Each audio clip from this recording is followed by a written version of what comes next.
जैसा कि आप सभी को मालूम होगा कि आरआरबी टेक्नीशियन का एग्ज़ाम चालू हो चुका है। ऐसे में मैं आपके लिए कुछ इंपॉर्टेंट क्वेश्चन लेकर आया हूं जो कि जनरल साइंस से होने वाले हैं और जनरल अवेयरनेस से रहने वाले हैं। तो एक एक क्वेश्चन बेहद इंपॉर्टेंट रहने वाला है, तो वीडियो को आप पूरा वॉच जरूर कीजिएगा। तो चलिए वीडियो को शुरू करते हैं। पहला क्वेश्चन में पूछा गया कि साइक्लोट्रॉन किसको त्वरित करने के लिए प्रयुक्त किया जाता है। तो इसका जवाब क्या हो जाएगा? तो इसका जवाब हो जाएगा option number B, proton. Next question में पूछा गया है कि किसी परमाणु के नाभिक में कौन से कण रहते हैं। तो किसी परमाणु के नाभिक में कौन सा कण रहता है? तो इसका जवाब हो जाएगा ऑप्शन नंबर सी, प्रोटॉन और neutron. Option number C. Next question में पूछा गया कि वनस्पति विज्ञान का जनक किसे माना जाता है। तो वनस्पति विज्ञान का जनक किसे माना जाता है? तो इसका जवाब हो जाएगा ऑप्शन नंबर ए, थियोफ्रेस्टस। नेक्स्ट क्वेश्चन में पूछा गया कि इलेक्ट्रॉन माइक्रोस्कोप का आविष्कार किसने किया था। तो इलेक्ट्रॉन माइक्रोस्कोप का आविष्कार किसने किया था? तो इसका जवाब हो जाएगा ऑप्शन नंबर सी, नोल और रुक्स का। Option number C. Next question में पूछा गया कि परमाणु संरचना का प्रतिरूप किसने विकसित किया था। तो परमाणु संरचना का प्रतिरूप किसने विकसित किया था? तो इसका जवाब हो जाएगा पांचवा का ए, बोहर और रुदरफोर्ड ने। नेक्स्ट क्वेश्चन में पूछा गया कि एकीकृत परिपथ इंटीग्रेटेड सर्किट, जिसे आईसी चिप के नाम से भी जानते हैं, एक छोटी प्लेट पर इलेक्ट्रॉनिक परिपथ का एक समूह होता है। यह किसके द्वारा बना होता है? तो इसका जवाब क्या हो जाएगा? तो इसका जवाब हो जाएगा ऑप्शन नंबर बी, सिलिकॉन से। नेक्स्ट क्वेश्चन में पूछा गया कि यूरेनियम विखंडन की श्रृंखला प्रक्रिया को जारी रखने के लिए आवश्यक कण है। तो इसका जवाब क्या हो जाएगा? तो इसका जवाब हो जाएगा ऑप्शन नंबर सी, न्यूट्रॉन। अगले क्वेश्चन में पूछा गया कि आलू में मोजेक रोग का कारण होता है। तो आलू में जो मोजेक रोग हो जाता है उसका कारण क्या होता है? तो इसका कारण होता है virus. Option number C. Next question में पूछा गया कि कृष्ण छिद्र ब्लैक होल को प्रतिपादित किया था। तो किसने किया था? तो इसका जवाब हो जाएगा नौमा का सी, एस चंद्रशेखर ने। नेक्स्ट क्वेश्चन में पूछा गया कि सभी अम्ल जल में घुलकर प्रदान करते हैं। तो कोई भी अम्ल जल में घुल जाता है तो वह क्या प्रदान करता है? तो इसका जवाब हो जाएगा 10वां का B, H+ ion. Next question में पूछा गया कि निम्नलिखित में से किस पर ऋणात्मक आवेश होता है। तो ऋणात्मक आवेश किस पर होता है? तो इसका जवाब हो जाएगा 11वां का सी, बीटा कण। नेक्स्ट क्वेश्चन में पूछा गया कि निम्नलिखित में से सबसे प्रबल ऑक्सीकारक एजेंट क्या है। तो सबसे प्रबल ऑक्सीकारक एजेंट क्या है? तो इसका जवाब हो जाएगा option number C, fluorine. Next question में पूछा गया कि लिटमस को खाली स्थान से निकाला जा सकता है। तो लिटमस को कहाँ से निकाला जा सकता है या फिर लिटमस को प्राप्त कहाँ से किया जाता है? तो इसका जवाब हो जाएगा ऑप्शन नंबर सी, लाइकेन। अगले क्वेश्चन में पूछा गया कि नाभिकीय रिएक्टर में ऊर्जा इनमें से किस नाभिकीय अभिक्रिया द्वारा उत्पन्न होती है।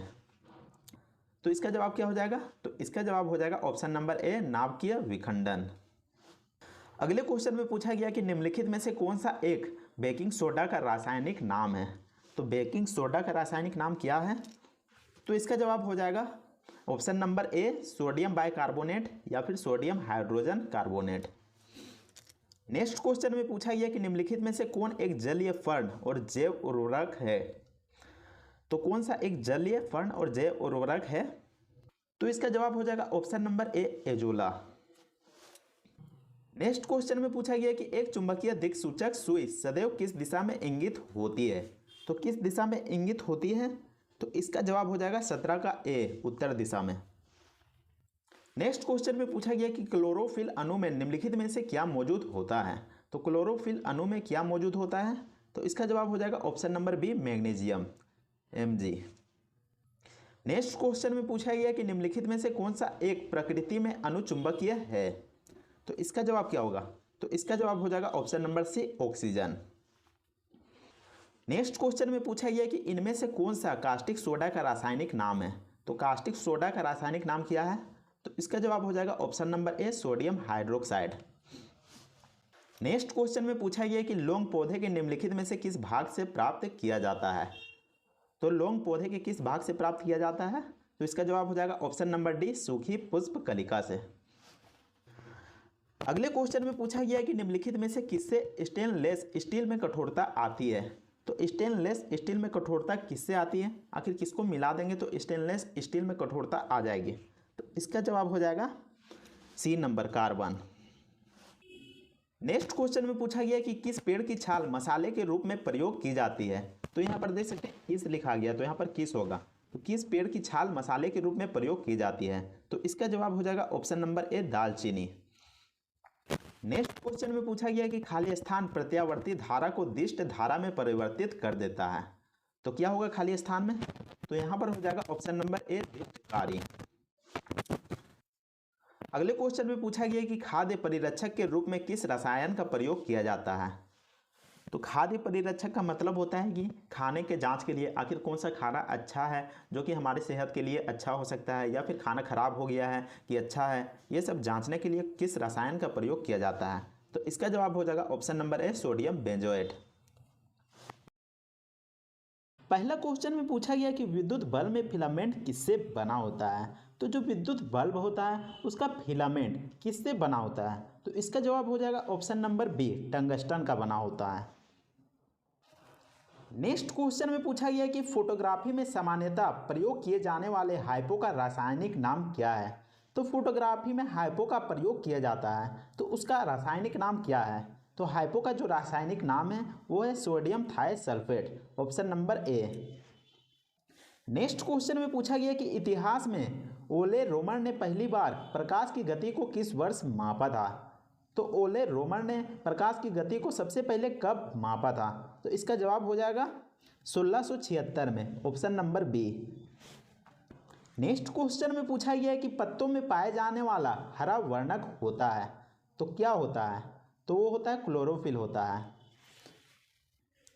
नेक्स्ट क्वेश्चन में पूछा गया कि मोम खाली स्थान का एक जटिल रासायनिक यौगिक होता है। तो मोम किस चीज़ से बना होता है, आखिर किस किस का मिश्रण से मोम बनता है, तो इसका जवाब हो जाएगा सी ऑप्शन, कार्बन और हाइड्रोजन का। नेक्स्ट क्वेश्चन में पूछा गया है कि पौधों को हाइड्रोजन की प्राप्ति होती है, तो पौधों को हाइड्रोजन की प्राप्ति कहाँ से होती है, तो इसका जवाब हो जाएगा ऑप्शन नंबर बी, जल से।